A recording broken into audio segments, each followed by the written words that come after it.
just get settled in a little bit. It's going to be well, the better part of an hour with some questions and answers at the second third of it. As always, it's just going to be a little bit of a presentation. It's a webinar, of course, so yes, I am going to sell you something, or at least I'm going to try to. It's going to be, of course, the PLE class, just so you know, up front. That'll be at the end, though, so if you're not in it for that, and just for the content and the knowledge, that's what we get started with, of course. My name, for those not already in the know, is Lawrence Bonnema. I am an Agile management consultant and trainer, and actually it's in reverse. I'm a trainer first and a consultant second. Still need to get used to that a little bit because I started doing that as of September with about 20 years of experience in Agile consulting. Done most, if not all of that in IT, in HR, in finance, and for the better part of 20 years. So as long as the Agile Manifesto exists, because yesterday was the 20th anniversary of the Agile Manifesto signing. I'm also a graphic facilitator. That means I make boring business notes fun. And just like the best Scrum Master of the Netherlands, who also just happens to be on the call, Laila Nuya, I'm a Scrum Master to management teams. That's how I bill myself. Good. Just remember, if you're ever in need of some Agile advice, of course, you can always contact me. But let's first settle in with this Mark Twain quote. Mark Twain said, secret of getting ahead is getting started. And as an Agile leader, that's actually one of the main things we need to be mindful of. Actually get started. You won't believe how many clients I consult with who have a hard time really getting after that. I can understand it's scary to get started, but also everybody just needs a plan. And to be quite honest, I have full understanding of this because, of course, I do this myself as well, right? Whenever something's big, risky, challenging, let's say digital transformation or something involving thousands of people, people just want to know if they know enough to be sure, right? That's actually the main thing that people are a little bit scared of even. What if I am wrong? Now, you will be wrong, so you actually don't need to be too scared about that. And the main thing is, and of course that's the Agile thing, and it's really easy to say and extremely hard to live up to, but it's crucial as the first rule of Agile leadership is that when you discover you're wrong, you change. And it's as simple as that. It's actually not more complicated than that, even though in our minds we tend to overcomplicate that really, really easily. So it's not our job, actually, to de-risk everything. It sort of is if you're a leader, but it's not your job to make sure that everything that nothing goes wrong, right? It's our job actually to take calculated risks instead of playing it safe. And that's another one, because calculate the risk. How do I do that? That's one of the things I hear most often. What do I need to measure? What is what does really matter? Now, of course, in the SAFe classes, we always teach, well, if you calculate anything, calculate the cost of delay, because that tends to be the best prioritization technique in an organization. But to be honest, even though it's an awesome algorithm and it really does work, it provides nothing but the starting point of a serious conversation, not the end-all be-all of prioritizing stuff in your organization. I mean, politics not all of a sudden gone if you have a great algorithm doing a lot of like pre-work for you. The main thing is to calculate that risk. It's actually good to literally do that, calculate it. And there's no better book for that than the book you see here on the slide, Measure What Matters by John Doerr. John Doerr is coincidentally the advisor to companies who have, after his advice, become pretty big, such as Google, for example. He advised them on what mattered in their company and how to measure it. And it seems that it worked.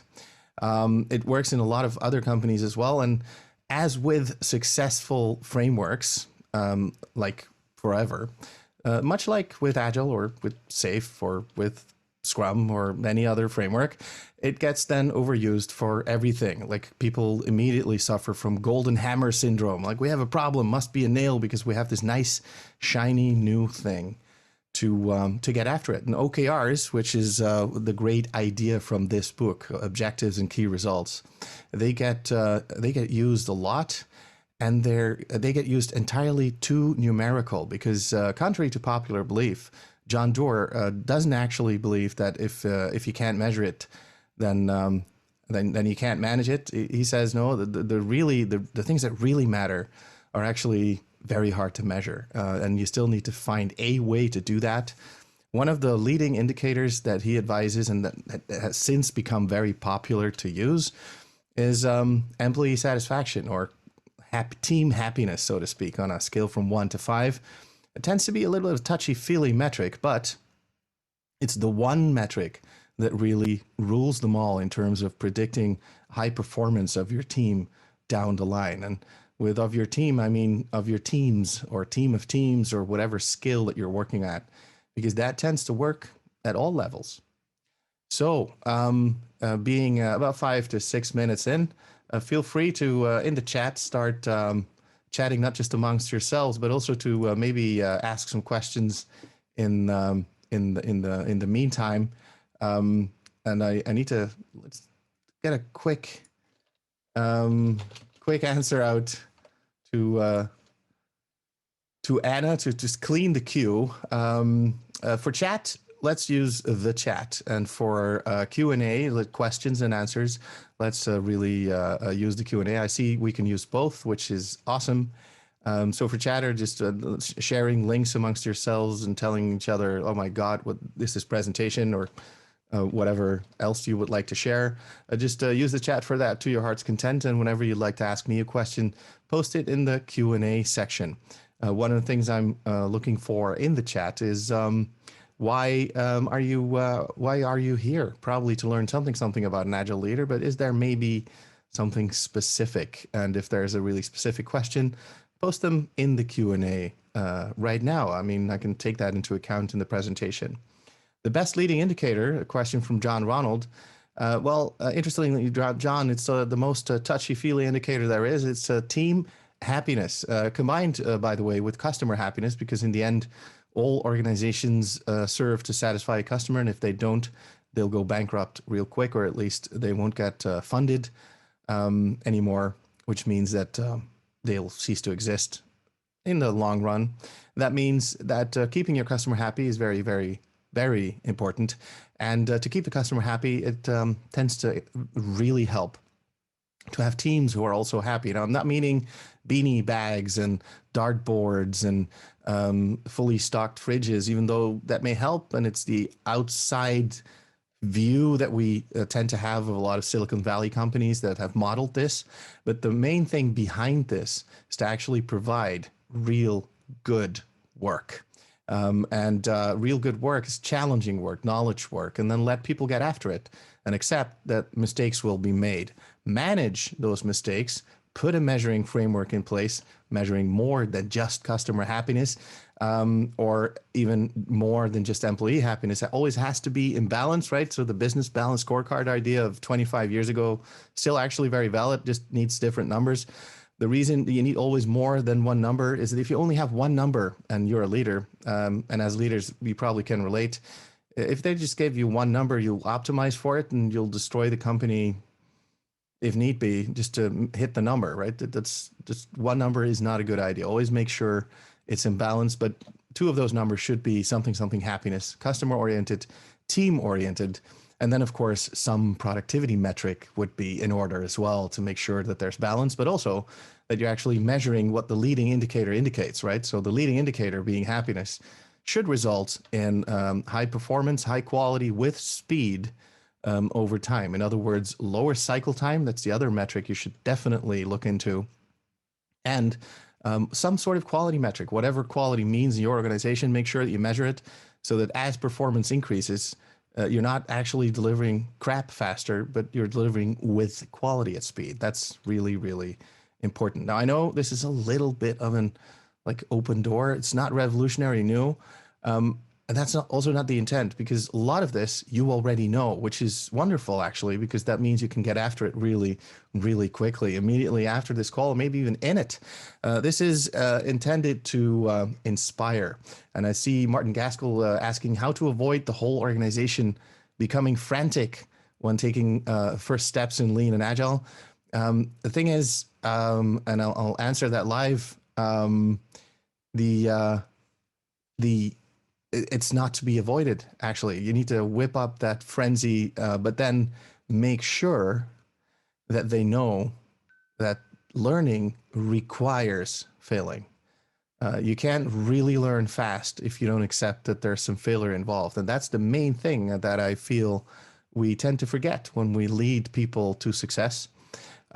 Just as a metaphor, when you teach a kid to walk, you're not standing by their side screaming bloody murder every time they fall, and making them fear for their jobs or their lives or whatever, making them fearful for that walking thing that they're trying.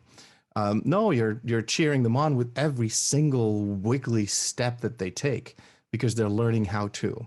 Now, a lot of companies that switch from a more classically minded management approach to a more agile minded management approach, they immediately forget this. So they immediately go into, we need to get it right first time.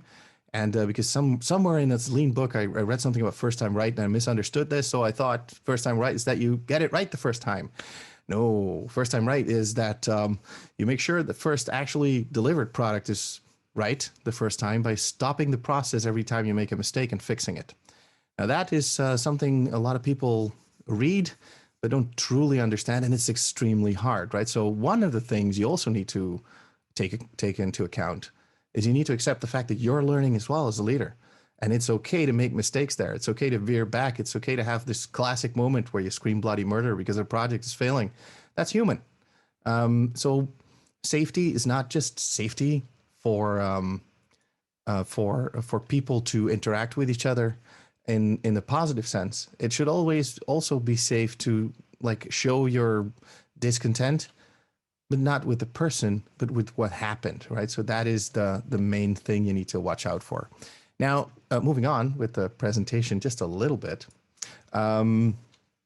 because as a leader, one of the main things, one of your main services to the organization is to have a compelling vision. You see this in all frameworks at any scale. If you look at Scrum, it has the product goal followed by the sprint goal, everything has a goal, right? You have the daily goal that you get after in the daily Scrum. And when you scale this using a framework like SAFe, or Nexus or whatever other framework, the main thing the product owner needs to communicate, the main thing the leaders around those product owners also need to communicate is the vision. Why do we exist? Why are we on Earth?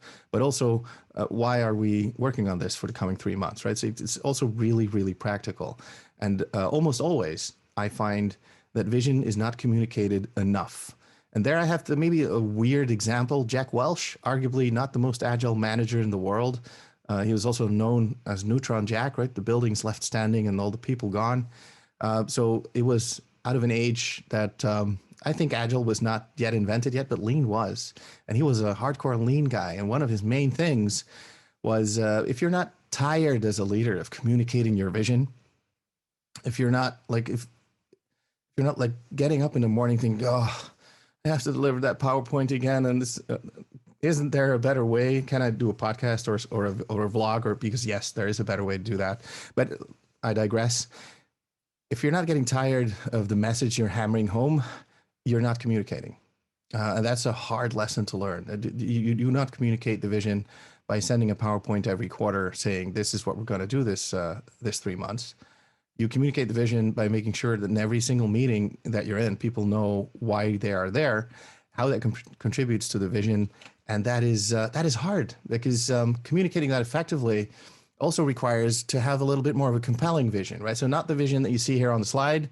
Rich though we are, there's plenty of opportunity for getting richer still, which seems to be, well, the red thread running through most of the visions I read in the wild. And let's make lots of money, even if it's beautifully crafted in a PowerPoint, tends to not motivate people too much.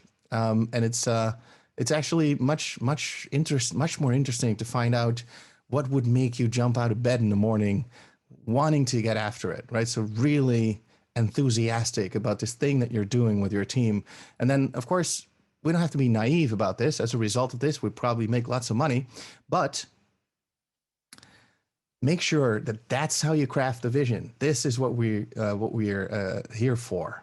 Esther now asked a question: how do you show and prove management that having a vision is crucial because they only want to go fast with the project? The main, if you really want to prove it, run a project with one, and then before you know it, a real one, right? So a project where everybody gets after the vision because it's communicated so well. Those tend to be the project where people start to ask, what did you do differently? Because it was done in half the time. And I'm not kidding here.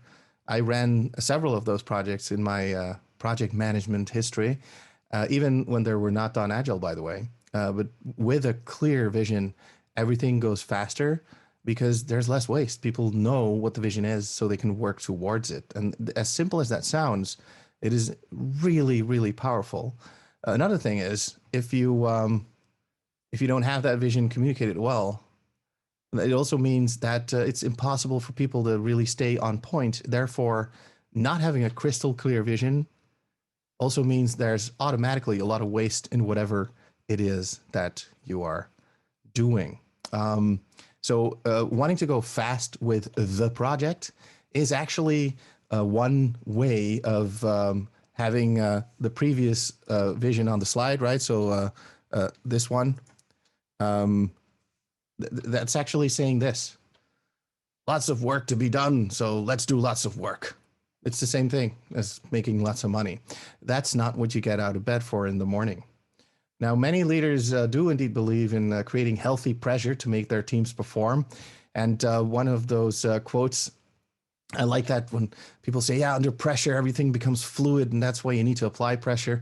And actually, to be honest, I do agree some pressure is good, because no pressure means that people tend to slack off. That's a human behavior. If I do not have deadline pressure, I don't work. I watch Netflix, and I'm actually fine with that. That's how it works. So some pressure is good. Now, all frameworks, they include a technique to create that pressure. It's called time boxing. Let's have a plan for the coming 2 weeks and then actually get after it. Promise a little more than we probably feel we can, and then get after it, right? So that's enough time pressure, actually.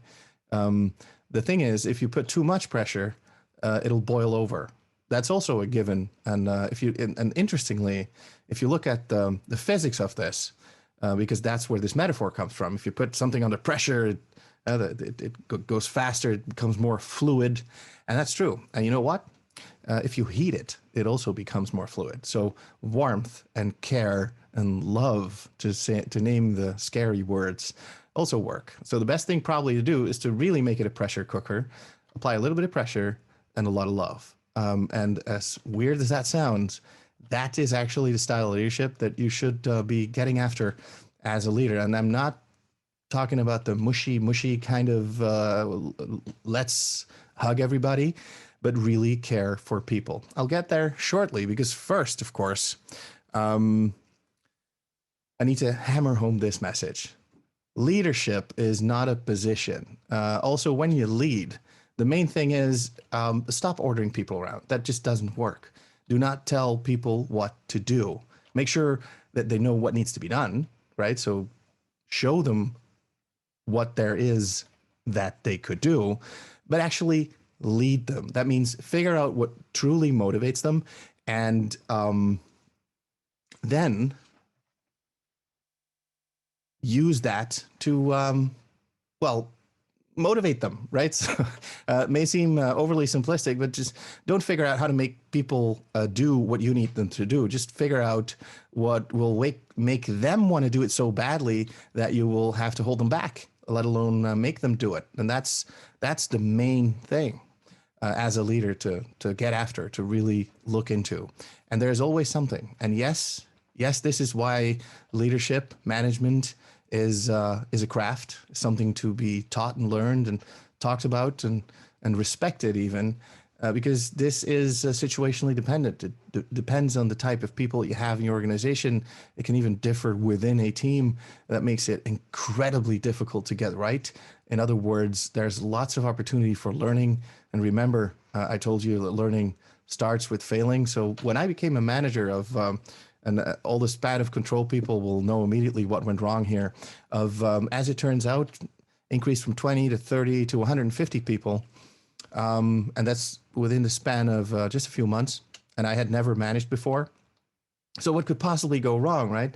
Well, I encountered something called the span of control, and that beyond 30 people, it's almost humanly impossible to coordinate anything as a leader. So I figured out to, like, I needed to let go. I needed to figure out what made all those people tick, and then just let them talk, because I really couldn't manage 150 people. I managed in the end, though, to create one of the first at scale Agile teams, even before people were calling it that. And the people who were in that team still consider me one of the best managers they had ever. And I see that as the main lesson, actually, even from this webinar.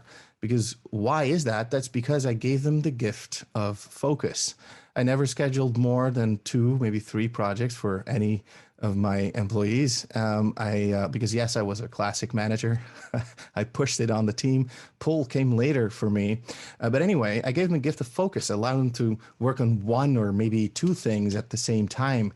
And also to say not now, if anything, to anything else, right? So anything that was not on that list, it was okay that came to me, right? Escalating. So why is your team not working on this? Well, because they're working on that, and that actually takes precedence right now. Doing that is a great service, not just to your team, but to the entire organization, because it'll trigger a flow state where people will work for hours without feeling overwhelmed until it's done. As a leader, in my opinion, your job is to help people protect their time and to treat it as the valuable resource it is. And this is why. You see here on the slide, the cost of context switching. This is, of course, often quoted and sadly almost never acted upon. If you, arguably, just to take you through this, through what you're seeing in the graph for the umpteenth time, I'm sure. But anyway, it's really important. If you have one project, you can be 100% committed and focused on that one project. But the minute you start to work on 2 things, which actually makes a lot of sense, because it's really hard to work with focus and actually with value on one thing at a time, because that also means that every time you need to think a little, what's the next step? That'll be for sure wasted time. So most people end up, if they do it really well, this agile and lean thing, they end up working on 2 things, not at the same time, but like when they can't work at the one, they work on the other. And that will incur them a task switching overhead cost of 20%. Yes, that is neatly Pareto optimized, right? So 20% waste to get 80% of value. That sounds like a good deal, and it is. It is the right thing to do. The left one is the utopian, idealistic, kumbaya version of 100% focus. It's wonderful if you have it. If you're in that and you experience flow, yay. Most companies do need a little more wiggle room. So 2 is a great idea. It starts to become an extremely stupid idea real quick, because if you look at the numbers for 3, that means you only have 20% true focus per project, and a lot of waste. Then 40% of the time that you spend will be wasted. So let's see what's happening here. The minute you ask your team to do 3 things, maintain 3 different systems, run after 3 different projects at the same time, whatever it is, that means that you have now decided to waste 40% of the investment you're making. So for every million you're spending, you're happy to throw 400K away. If I put it in those numbers, almost all executives immediately go for the jugular, right? So that's not what I was saying. As I know that was not what you were saying. But if you don't allow your team focus, that is what you're doing. So knowing that, let's get after giving teams a little bit more focus, because interestingly, they'll get much more done. And when they get much more done, you'll recoup all that lost investment real quick because it won't be lost. It'll be there still to invest a little bit later. Now, that's the hard part because it requires saying no.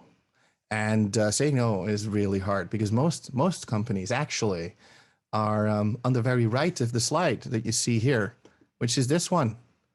The sad truth, 4% spent effectively on each project and up to 80% spent in meetings.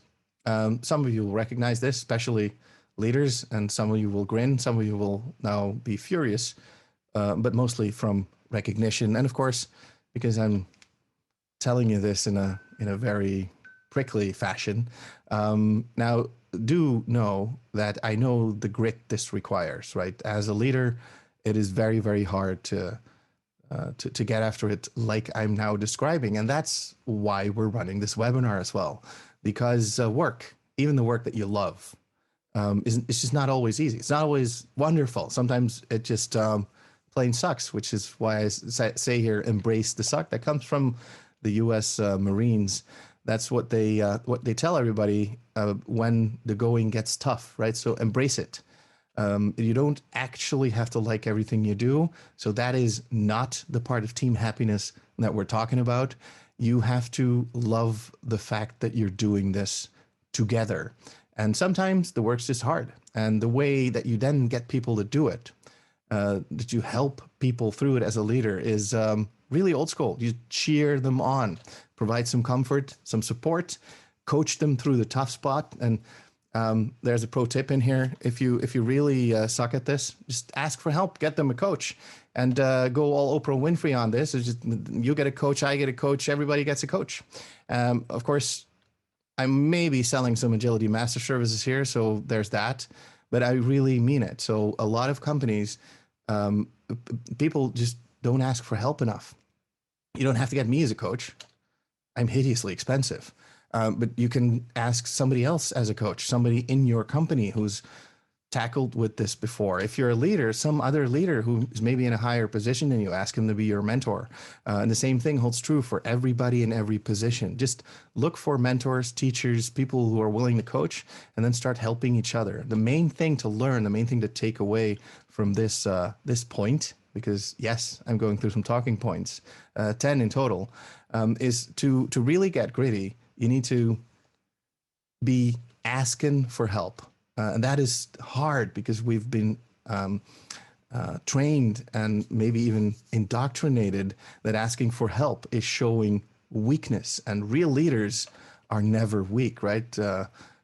Big honking leaders with broad shoulders, they grunt and they never cry and all that kind of bullshit, actually, because true leaders actually do. They do ask for help. They do show sensitivity. They do show vulnerability, but they're not weak, right? So that's the thing. You don't have to be whimpering in a corner when you ask for help. You can just ask for help. You can even ask for help quite aggressively, like, John, could you help me? Because I need you. That's also asking for help, and that's okay. Anyway, if you find that hard, just get somebody to help you do it. Now, one thing you must do is ask for feedback.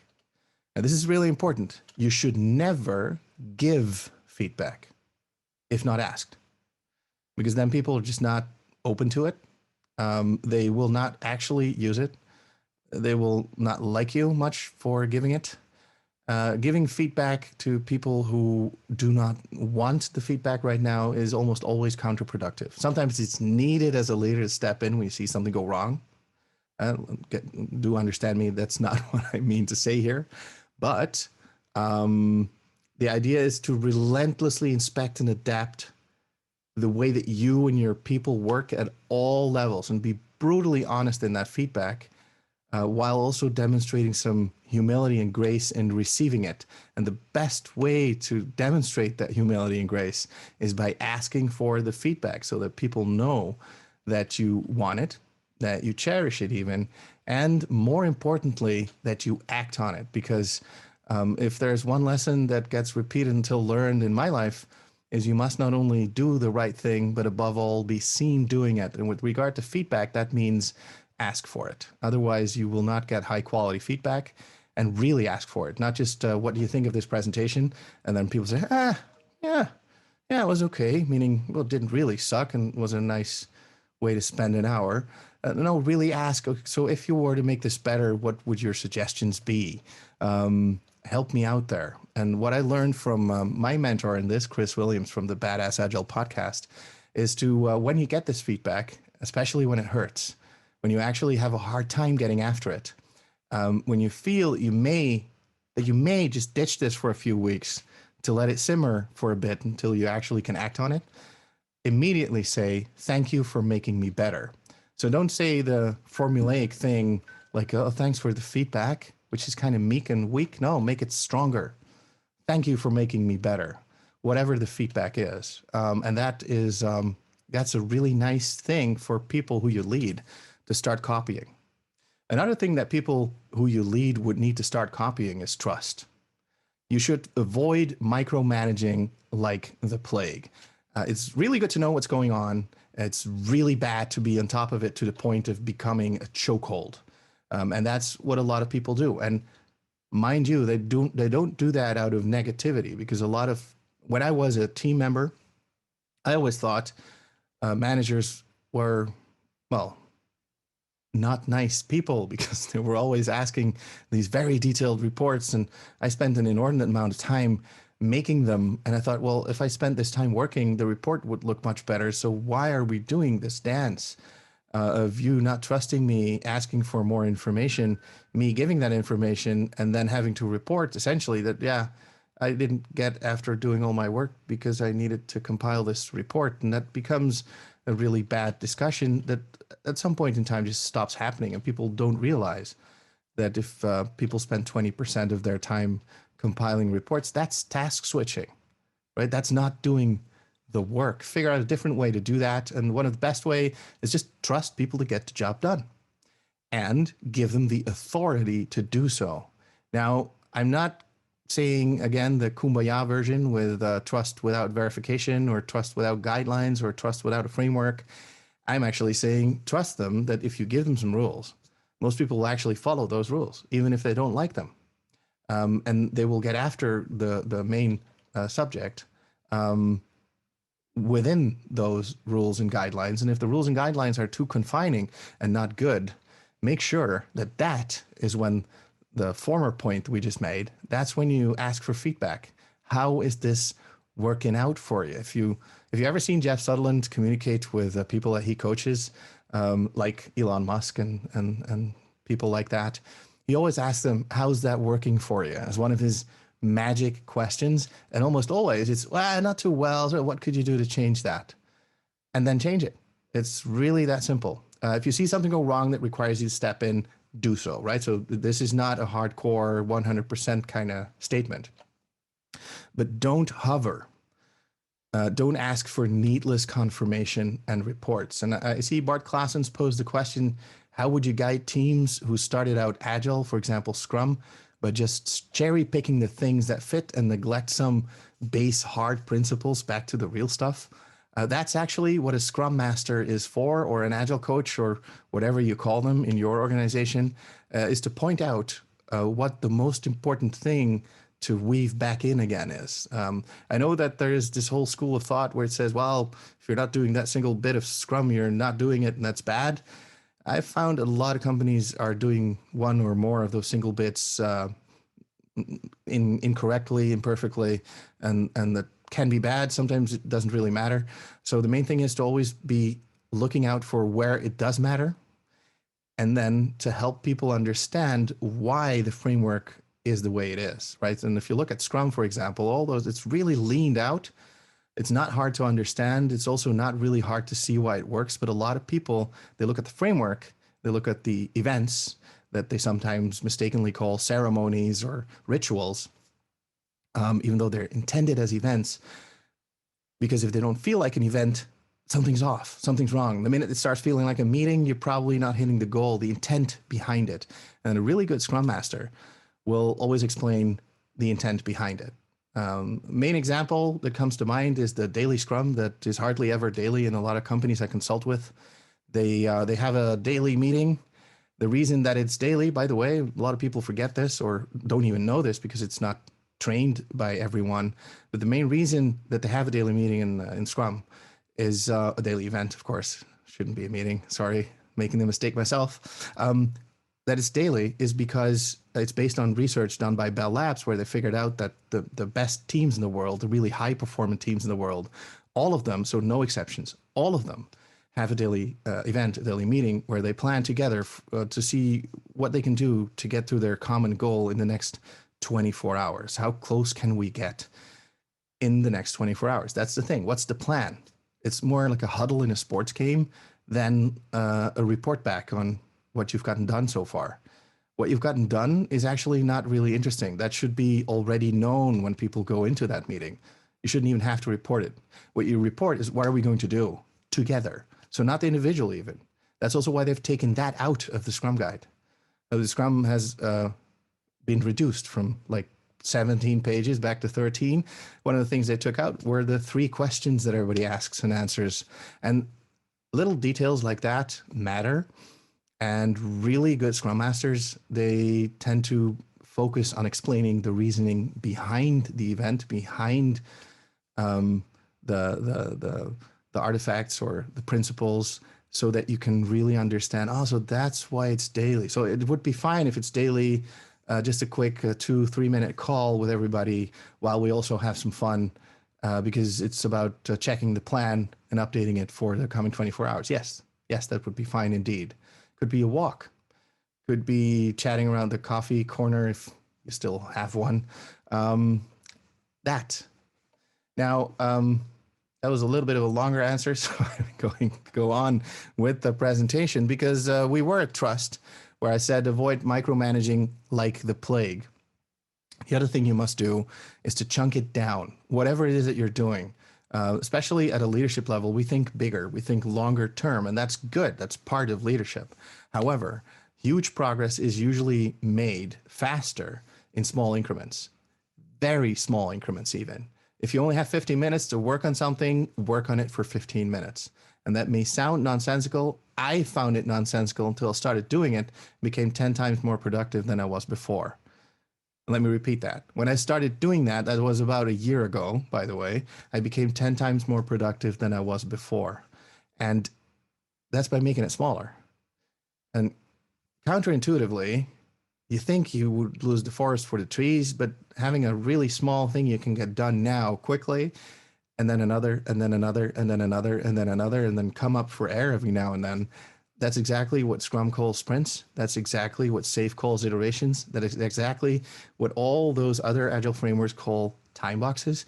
And that works for you as a leader just as well as it does for your teams or even individuals in teams, because in a kind of a disrespectful way, the whole Agile thing is just time management for teams, really, where instead of you being the one single person who has time management right and therefore becomes the guy who never opens his email before 11 a.m. and therefore is not like a real team player, into, okay, so let's agree how we're going to do this as a team, put those rules in place, and then get after it.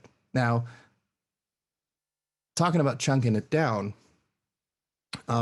it's really, really, really, really important to just practice that. I have a hard time still making it small enough to fit into the time I actually have left. Again, I'm mostly a trainer, and then a little bit of consultant. And that shift makes it so that I train for 8 hours a day. And what I do is I get most of the side work done in the breaks.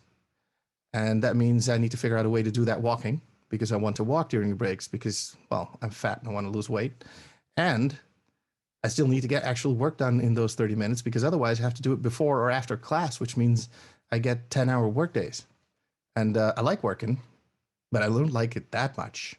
Good. In the end, get something done with as little time as you have to spare.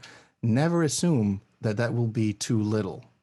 And that's something, if you model that, if you show to your teams that that actually works that way, it's like a lifelong lesson, and it'll become a sport.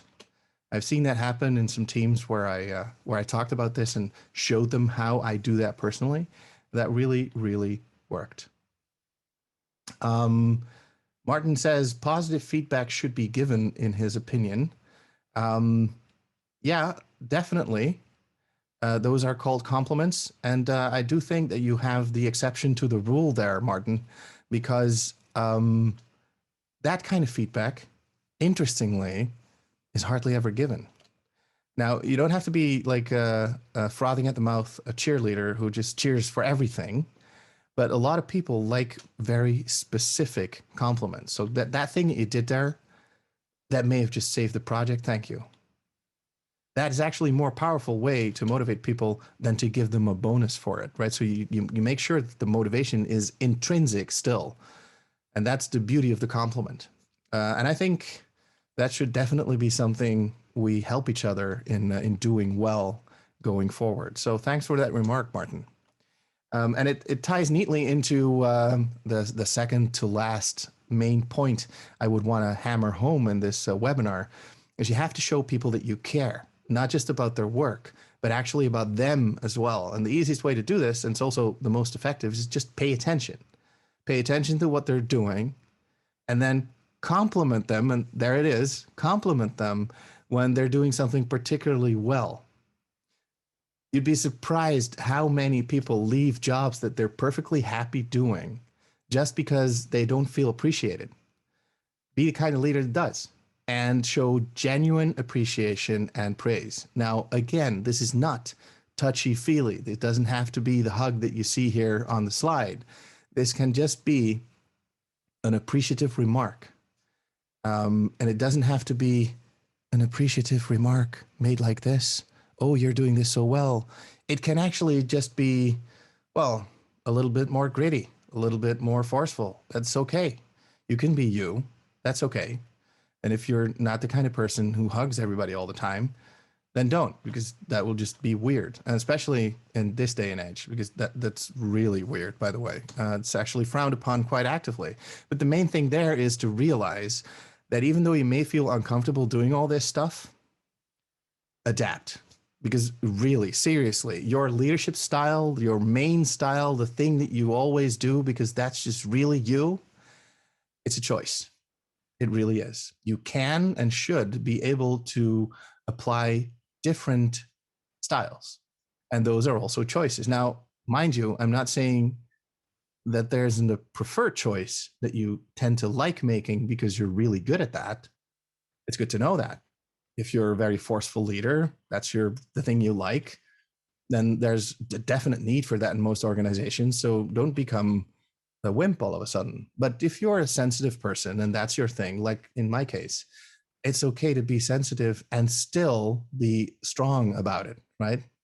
I just never accept people putting me away as this wimpy little kid in the corner, because that's not how I roll. I needed to learn that though, because I definitely was that wimpy little kid in the corner, not leadership material at all, until they made me a manager, of course, and I had to become it real quick. So the way that you lead is not a personality trait.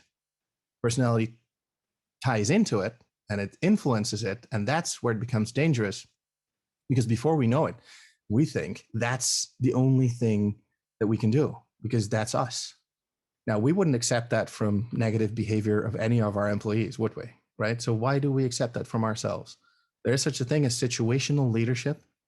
And that's the art of leadership, actually. That's the thing. That's what you would need to learn.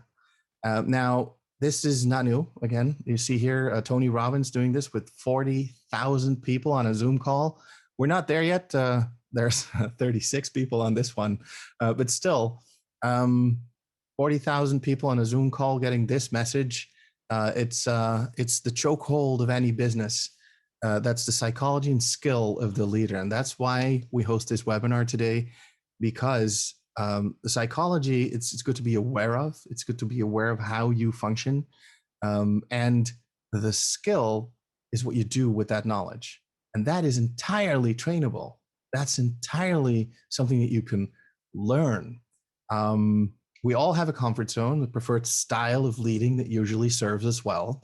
And we can also all develop the ability to step out of that comfort zone and not like way out of it, but just stretch it and then actively seek out some discomfort. A great way to do that, of course. And here it comes. Just all mute immediately if you don't want to be sold to, because a great way to do that is the PLE class at Gladwell Academy. And now I'm just gonna have me tell a thing or two about that on video. Let's see if this works. Hi, I'm Lawrence Bonnema, and I'm a professional Scrum trainer with Gladwell Academy. I teach, amongst other things, the PLE class, the Professional Agile Leadership Essentials class. And that one is meant for executives at all levels in the organization. So from mid-layer to upper tier management, to help them really understand and live through how to support Agile teams on their way to becoming ever better. And that starts with actually getting started. How do you kickstart teams? But how do you support them during those times? Also, how can you make them better over time? So teams that are already along the way, what kind of leadership do they need? And that type of situational leadership, it's really hard to get right, to nail. And that's what the class is all about. You'll walk out of that class being really well versed in not just the vernacular of Agile and Scrum, but mostly knowing full well what to do exactly in different cases that you will meet in real life, different types of teams, different kind of scenarios. So there's a lot of like workshop elements in there where we discuss case studies. To become a certified professional Agile leader means, well, in essence, that you've taken the exam, because that comes with a class. But why would you take the exam? What does that really prove? It proves that you have deep knowledge of how to be a servant leader to Agile teams, which in today's market is like a core skill, key skill, something you absolutely have to learn. So I hope you come learn that in my class.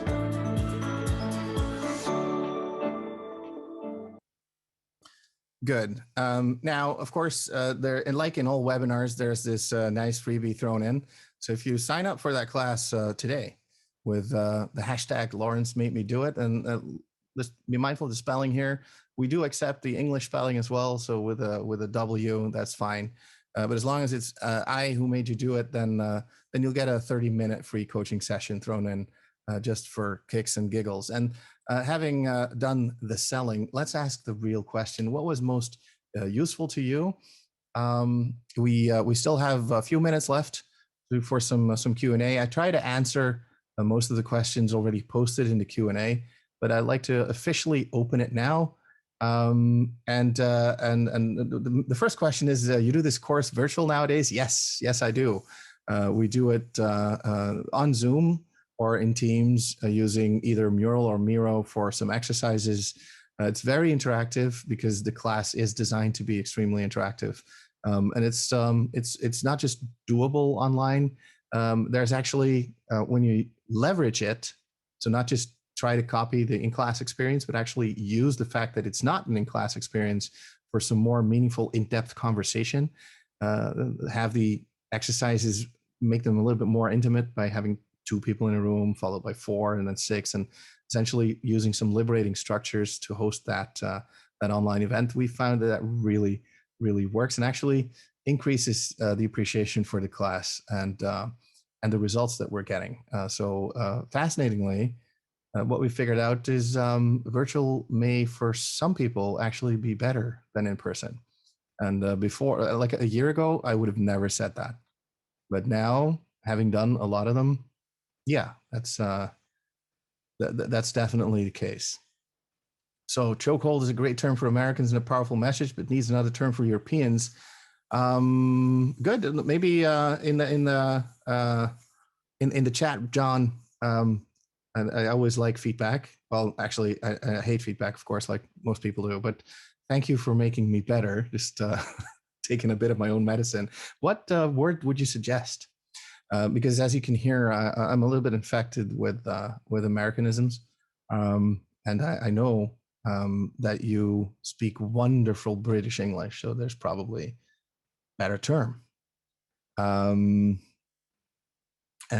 John is thinking. While John is thinking, Vision like Ikigai for teams or organizations is a question by Karin. Yeah, but then be mindful that Ikigai actually is not what we all think it is. The thing with the Venn diagram that a lot of people use is wonderful, but true Ikigai is a little bit different from that. I need to figure out if I can really quickly get you a link that I'll drop in the chat. So feel free to just ask me some other question while I go and hunt for that link because I think it's a useful technique, Ikigai, but it's also sometimes misunderstood. And actually a reason to, because we do teach Ikigai in the PLE class as a technique. But here is a link to Ikigai Misunderstood, the origin of the Venn diagram. As it turns out, that Venn diagram that is really, really helpful is not actually Ikigai. So it's good to use it because it works. It's actually a really nice idea, but that in and of itself is not Ikigai. Ikigai can be much simpler, even, and in Japan it is. So now, John, did you atrocity? That may be a little bit too much of a British word, John, because atrocity, to my mind, is well, atrocious things. So maybe we can get some breathtaking is also not exactly what we mean. Maybe and instead of chokehold, if you mimic it, it's like the hover parenting of organizations, right? It makes it a little bit more clear what we mean here. It limits the organizational growth. A stranglehold, yeah, Martin, I think that's it. It's better than chokehold because chokehold is a little bit more aggressive, but stranglehold is indeed good. Smothering could be good, yes. Now, before we dive into all kinds of synonyms for chokehold, there may be an even better question to ask. So, what was most useful to you in this presentation?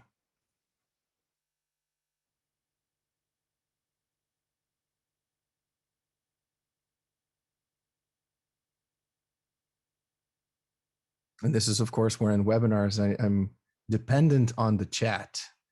Personal journey, openness about failures. Yeah, I didn't even share the big ones, like my very first Scrum project that had me in front of. Well, actually, I got a burnout from it, so I actually didn't needed to appear in court. But my very first Scrum project ended up in court, and the client ended up not paying for a few months of work. So that was a very expensive lesson.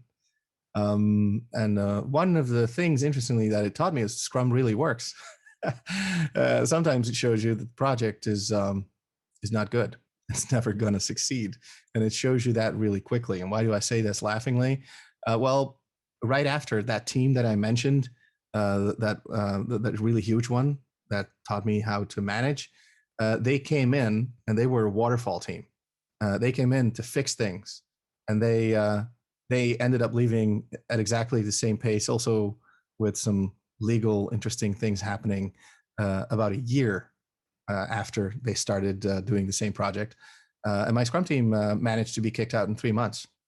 So Scrum made it clear 4 times faster that this was not going to work than a classic approach. And as cynical as that may seem, that actually is why I'm still doing Scrum, because it was way faster, even when you're wrong. It proves that it's not a good idea.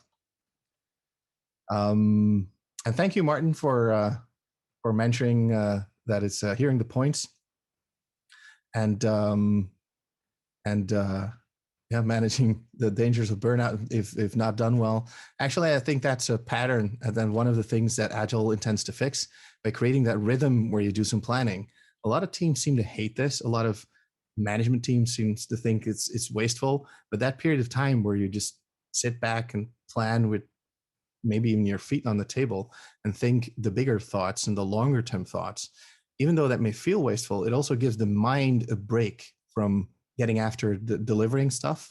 And that break is incredibly powerful for productivity.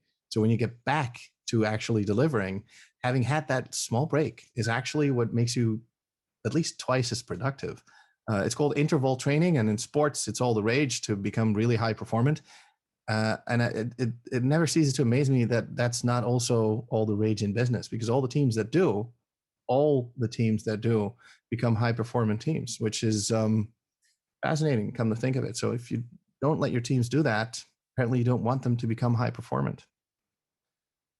So good messages overall by my Frederic. Thank you very much. Refocusing me on the cost of context switching. Awesome. Thank you very much. Irina Kotic says, thank you. Great tips. I'm taking the grit with me as a takeaway. Wonderful. Thank you so much for that. And Hans Kornips says, daring to learn from mistakes and less from successes. Yeah, actually, success doesn't really teach anything, except that sometimes you get it right. Really diving into where you failed is it's tougher, but it's much more productive because there's bigger lessons to be learned there. Good. Team satisfaction rate by Levis Leal, and that's applying a couple of that sounds interesting. I would be really interested to hear more about that, Levis. So if you're so inclined, drop me a line and let's see how that works. And let me see. Team satisfaction rate in the market. Yeah, I use the one from monday.com. But that's, of course, it's payware and it may be a little bit too expensive just for these kinds of metrics. And the other thing I use a lot is Agility Health Radar. That's because it's included in the Scaled Agile framework and they have a partnership and we have a partnership and therefore we use all each other's tools. And I like those two off-the-shelf products very much. But wonderful that you have an Excel sheet there because in my opinion, we use those kinds of simple solutions way too little, right? Sometimes the solution is not buying another tool, but having a conversation and then maybe just jotting it down in Excel. That's fine if that gives you the insight. So good. Let's see, any link for it? They probably have that, but it's going to take me a little bit too long to figure that out. Just let me see if it's actually so easy as monday.com, and it is. And the other one was Agility Health Radar. Let me just Google search that real quick so that I get so that I know that I'm sending you the right link and not do one of those catch-all. Wait. Sometimes it goes wrong. So here in the chat, panelists and attendees, this is the overall app that I tend to use in bigger corporations. There are similar competitors to that, and Agility Health Radar is one that I particularly like because it's mathematically correct, and I'm a bit of a numbers nerd, so for me that's important. Now we're coming up to the end of the webinar, so I'd like to thank all of you for your participation. Remind you that yes, we do have this wonderful PLE class, and I'd like to thank in particular, of course, well, all the people who asked some questions and made this a little bit more interactive than it could have otherwise been. So thanks to all of you who asked the questions. And if you still have questions and you'd like to ask them, feel free to just email them in and we'll make sure you get an answer shortly. Good. Well, on that bombshell, we have 1 minute left to go. So let me just say goodbye to y'all, and I hope you have a wonderful day, a great day. Get after it as leaders, and well, it was a blast having you here for an hour. So, thank you.